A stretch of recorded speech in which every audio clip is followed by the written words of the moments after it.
भगत सिंह के फांसी लगने के बाद पूरी देश की जनता में एक बगावत की सुर थी। अंग्रेजों को डर लग गया था कहीं देश की जनता महात्मा गांधी को न मार दे। आज तक गांधी जी से यह सवाल पूछते जाया जा रहा है और आप विश्वास रखिए कि जब तक इतिहास रहेगा गांधी जी से यह सवाल इतिहास पूछता रहेगा।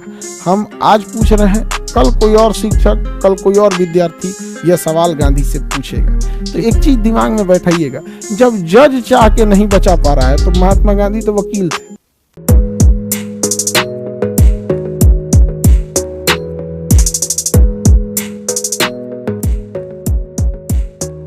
तो 1931 में इरविन था, क्या नाम था? इरविन, लॉर्ड इरविन था। इरविन महात्मा गांधी को बुलाया था समझौता करने के लिए कि आइए हम लोग मिल बैठ के समझौता कर लेते हैं, मिल बैठ के हम लोग समझौता कर लेते हैं। ध्यान से समझिए, पूरी देश की जनता ने कहा कि गांधी जी आप एक के शर्त पे समझौता कीजिएगा कि जो भगत सिंह को फांसी की सजा हुई है ये माफ कर दिया जाए। भगत सिंह की फांसी की सजा को क्या कर दिया जाए? माफ किया जाए। किसी को दिक्कत? डांडी मार्च से अब सविनय अवज्ञा आंदोलन की ओर चल चुके थे लोग। और समय देखिए, इधर भगत सिंह की क्या हो चुकी है, फांसी के लिए फांसी की सजा सुना दी गई है, डेट डिसाइड करना बाकी है। इधर महात्मा गांधी से आंदोलन बैठक करने के लिए इरविन जो है महात्मा गांधी से कह रहा है कि भैया आइए हम लोग बात करते हैं, इतना बड़ा आंदोलन करने की जरूरत नहीं है।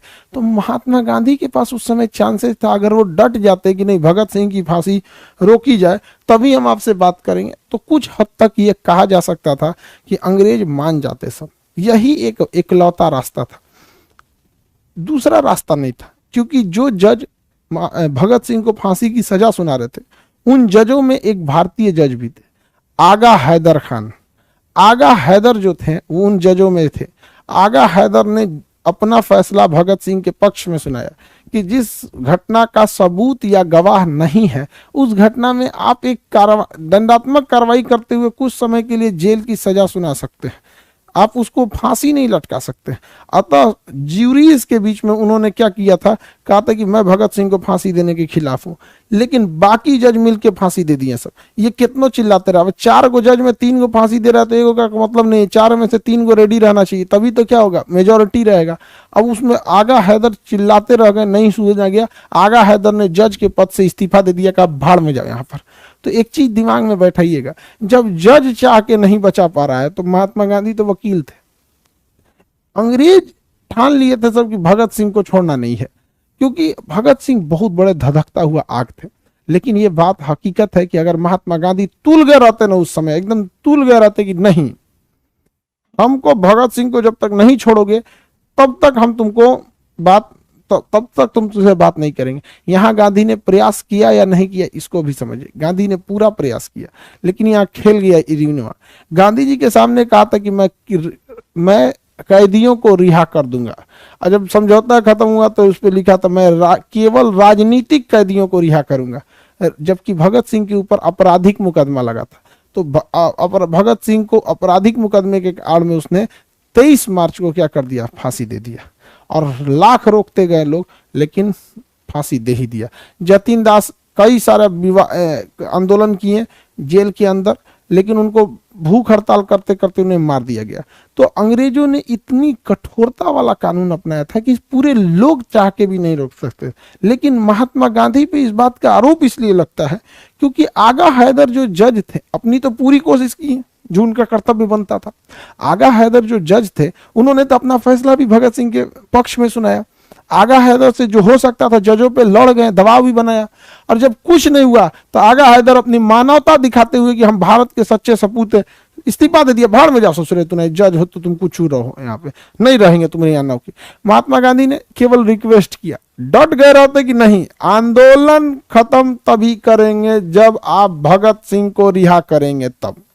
लेकिन गांधी जी का कहना था कि वो मारपीट बम्बार्डमेंट के खिलाफ है, इसलिए वह कभी भी हिंसा का साथ नहीं देंगे। आज तक गांधी जी से यह सवाल पूछते जाया जा रहा है और आप विश्वास रखिए कि जब तक इतिहास रहेगा गांधी जी से यह सवाल इतिहास पूछता रहेगा।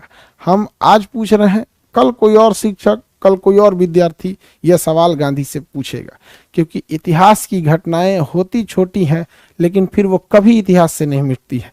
और भगत सिंह को जब फांसी पे चढ़ाया गया, पूरे सबसे पहले एकदम नहा धोआ के रेडी हो गए थे यहाँ पर।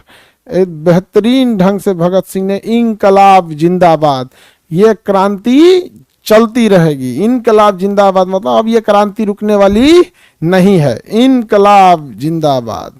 मैं जो आज शुरू कर रहा हूं, मैं जो आज आगाज कर रहा हूं, कल इसका अंजाम आएगा। मेरे मरने के बाद मेरे वतन पे मरने वालों का एक सैलाब आएगा। भगत सिंह के फांसी लगने के बाद पूरी देश की जनता में एक बगावत की सुर थी। अंग्रेजों को डर लग गया था कहीं देश की जनता महात्मा गांधी को न मार दे, इतना खतरनाक स्थिति हो गया था। तो हालांकि भगत सिंह को चाह के भी उस समय सरदार पटेल भी वकील थे, और उस समय 1931 में जब भगत सिंह को फांसी दी जा रही थी ना, तो कांग्रेस के अध्यक्ष सरदार वल्लभ भाई पटेल थे। उस समय कांग्रेस के मंच से भी इनके बारे में कुछ नहीं कहा गया। लाला लाजपत, ये क्या नाम है, जवाहरलाल नेहरू भी वकील थे, मोतीलाल नेहरू भी वकील थे, देश विभाजन नहीं हुआ था तो जिन्ना भी वकील थे, क्योंकि विभाजन तो हुआ नहीं था। तो ऐसा नहीं है कि एक ही आदमी पर ठीकरा फोड़ सकते हैं। लेकिन इतिहास गांधी से सवाल इसीलिए पूछता है क्योंकि आपको मौका दिया गया था। बाकी ने तो कुछ किया ही नहीं, वो हकीकत है, लेकिन गांधी जी के पास मौका था, अगर वो चाहते तो दबाव बना देते। तो आपको समझ में आ गया।